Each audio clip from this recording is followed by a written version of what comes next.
こんにちは。今日は線路を作っていくよ。まずは線路を片付けよう。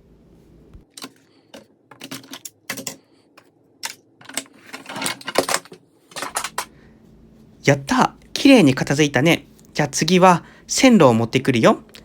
しょ、しょ、しょ、しょ。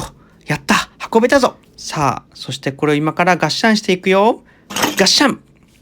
綺麗にガッシャンできた。そして元通りにするよ。いくぞよっ!綺麗に戻ったよ。よし、次はショベルカーでガッシャンするよ。ショベルカーだよ。いけ!ガッシャン!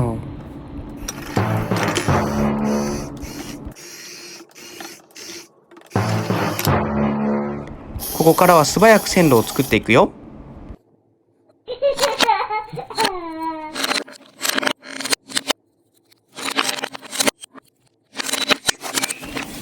あっという間にできたね。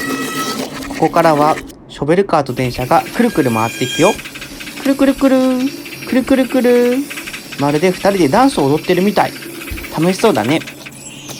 ここから電車が反対に走るよ。くるくるくる、くるくる。お、ショベルカーがはみ出してきた。